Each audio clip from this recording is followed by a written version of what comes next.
जीव हमारी जाति है, मानव धर्म हमारा, हिंदू मुस्लिम सिख ईसाई को धर्म नहीं है जा रहा।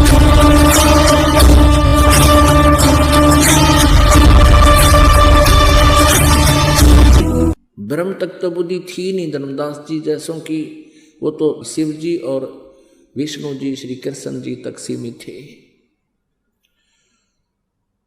तो उन्होंने कहा कि जो साधना तुम कर रहे हो, जिन भगवानों की, जिन प्रभुओं की आप साधना करते हो, जिनको इष्ट मान रखा है, इनका विधान में ये आपको वर्क डन दे सकते हैं। जैसा कर्म करोगे वैसा ही फल मिलेगा।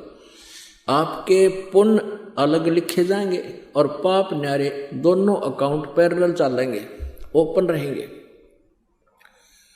और यहां से पुण्य कम और पाप घने इकट्ठे करता है प्राणी। तो पुण्यात्मा तेरा मोक्ष कैसे होगा? परमेश्वर ने पूछा। पाप नष्ट होने के बाद ही मोक्ष होता है। और आप जी की साधना, आपके भगवान केवल जैसा कर्म करोगे वैसा ही फल देगा, तो तेरा मोक्ष कैसे होगा? तुम कौन राम का जपते जापम, तात कटे न ये तीनों तापम।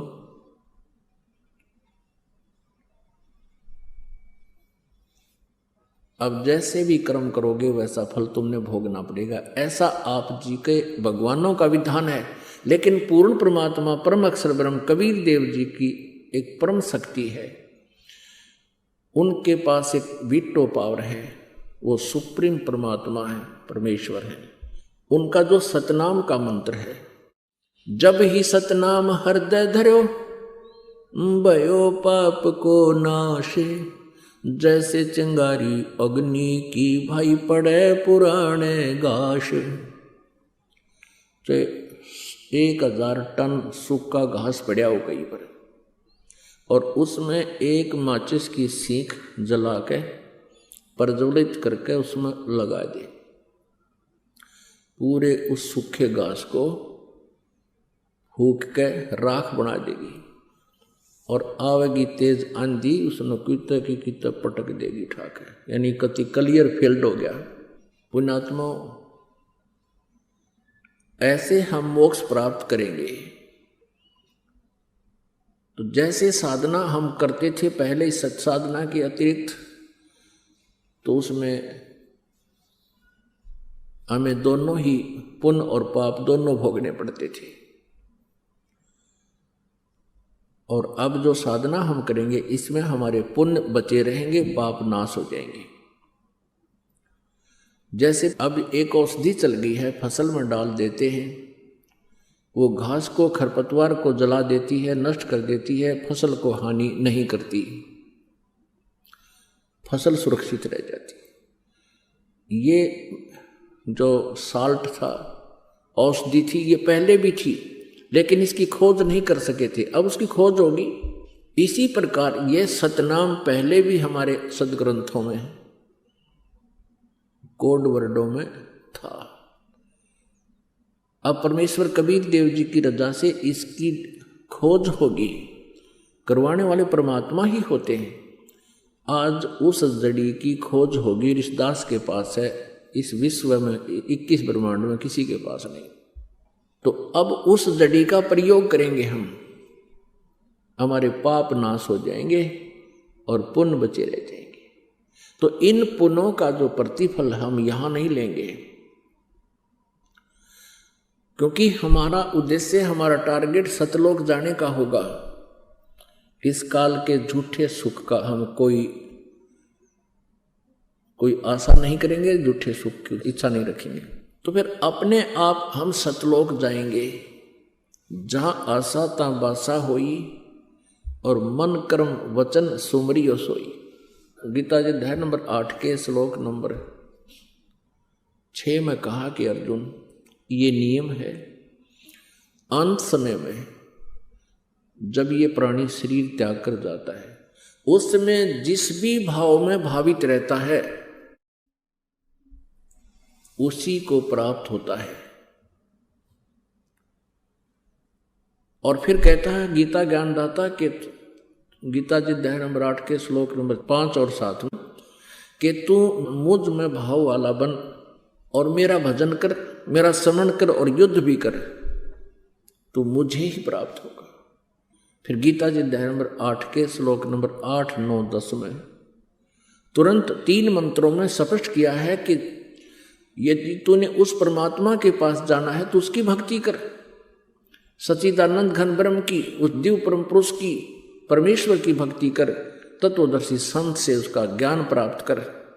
चौथे अध्याय के 34वें श्लोक में फिर उसके पास चला जाएगा। बहुत ही सिंपल। पुण्यात्माओं, जैसे हम एक अपना पेट के लिए सुबह और शाम 2 टाइम खाना तो अवश्य बनाते हैं, 3-3 बार भी बना लेते हैं, तो उस खाना बनाने में कितना प्रयत्न, कितना सांग जोड़ना पड़ा, कितने आइटम इकट्ठे करने पड़ते हैं। चूल्हा, तवा, पतीला, चम्मच, भाई लकड़ी या गैस, फिर की तो नमक, मिर्च, चाकू आदि तो याद भी ना हो, इतने आइटम हो। और वो सारे कितनी गर्मी हो, कितनी सर्दी हो, आहार बनाते हैं, कितना टाइम लगता है, कितना प्रयत्न करना पड़ता है। और परमात्मा के नाम में कहते हैं जीभ भी ना लाड़ी, लेटा है तो लेटा लेटा कर ले, बैठा है तो बैठा बैठा जाप कर लीजिए, बस में सफर कर रहे हो बस में कर लीजिए, मोटर गाड़ी में, कार में बैठे हो कार में कर लीजिए, दुकान पर बैठे हो ग्राहक नहीं आया, ग्राहक तो आपके परमात्मा की दया से आओगा, आपके भाग्य से ही वहाँ आपकी इनकम होगी। और अब परमात्मा साथ हो जाएंगे, फिर अपने बच्चे को अपने हिसाब से ही देगा। तो अब क्या करता है दुकानदार, न्यू देखता रहता है, गाहक आया आया वो हुई तो दूसरी दुकान में बढ़ गया, फिर देखेगा दूसरा आया। अब आना उसी ने है जो तेरे परमात्मा निर्धारित करेगा। तो उस समय अपनी माला लेकर या वैसे मालिक ने याद रख, ग्राहक आया अपना सौदा तोल दे, उसका कर हिसाब। तो इस प्रकार हम इस व्यर्थ के समय को सदुपयोग किया करेंगे। बस में हम जा रहे हैं, 2-2.5 घंटे का सफर है, आए है इतना बढ़िया सिमरन होता है पूछो मत। ट्रेन में जा रहे हो, ट्रेन में अपनी भक्ति करते जाओ। जैसे आप कहीं काम वश गए हो, कोई किसान है खेत में काम करता है, मजदूर है मजदूरी करता है, तो परमात्मा तो याद रखे सके है ना, तो और 100 फिल्मी गाने गाया करा दी हूँ करें जाऊँ मन में, तो परमात्मा के मंत्र याद रखे, परमात्मा के भजन को याद कर ले, उसकी वो भी चिंतन बनता रहता है। तो इस प्रकार परमात्मा का पाना अति आसान है, और इस सारे काम को करते करते ही हमने प्राप्त करना है परमात्मा, और आसानी से होगा। नाम उठत नाम बैठत नाम सोवत जागबे, नाम खाते नाम पीते नाम सेती लागबे। परमात्मा अपनी अमर वाणी में तत्व ज्ञान में कहते हैं कि परमात्मा की भक्ति के लिए कोई विशेष आसन की आवश्यकता नहीं। जैसे गीता जी अध्याय नंबर 8 के श्लोक नंबर 7 में गीता ज्ञानदाता कहता है, तू युद्ध भी कर और मेरा सिमरण भी कर। अब युद्ध से कठिन काम कौन सा हो सकता है, और उसमें भी भगवान याद किया जाता है। और यही प्रमाण यजुर्वेद अध्याय नंबर 40 के मंत्र नंबर 15 में है। ओम कर्तु समर किलबे समर कर्तुम समर। ओम नाम का मंत्र का जाप काम करते करते सिमरण कर, विशेष कसक के साथ सिमरण कर, और मनुष्य जीवन का परम कर्तव्य जानकर इसका सिमरण कर। यही परमात्मा सूक्ष्म वेद बताते हैं कि नाम उठत नाम बैठत नाम सोत जागबे, नाम खाते नाम पीते नाम सेती लागबे। अब जैसे आपके अंदर एक विशेष कसक बनाकर जो भजन हो सकता है, आपको एक विशेष प्रेरणा बनेगी, आपको भय लगन लगेगा, हे भगवान कहीं फिर से जन्म ना हो जाए, हे परमात्मा कहीं फिर काल के जाल में पंजा फंसा ना रह जाए। तो उस डर से आप अवश्य अंदर से एक विशेष कसक के साथ सिमरन शुरू होगा। और फिर भूल ना पड़े उसकी। तो उसमें आप बैठे हो, कोई चर्चा चल गई किसी संसारी काम की, 10-20 मिनट डिस्कशन हो सकती है, उसके बाद फिर अपनी भक्ति शुरू कर लो। तो जैसे आप काम कर रहे हो, कोई ऑफिशियल कार्य है, उस काम से फुर्सत मिलते ही अपना भगवान ने याद रखे, और जैसे काम अपना कर भी रहे हो फिर भी चिंतन होता है प्रभु का, वो सहज समाधि होती है। सहज समाधि कैसे होती है कि जिस प्रकार किसी व्यक्ति को कोई टेंशन हो जाती है, वो चाहे कितना ही कार्य कर रहा, चाहे लेखन कार्य कर रहा, चाहे कोई और किसी काम में बिजी है, या कोई मजदूरी या किसान या खेती कर रहा है या दुकान पर बैठा है, वो फिर भी उसको उस टेंशन से उसका माइंड हटता नहीं, मन नहीं हटता, 1 सेकंड में फिर वहीं आ जाता है। तो इस प्रकार ये टेंशन बनेगी आपके उस परमात्मा के नाम की।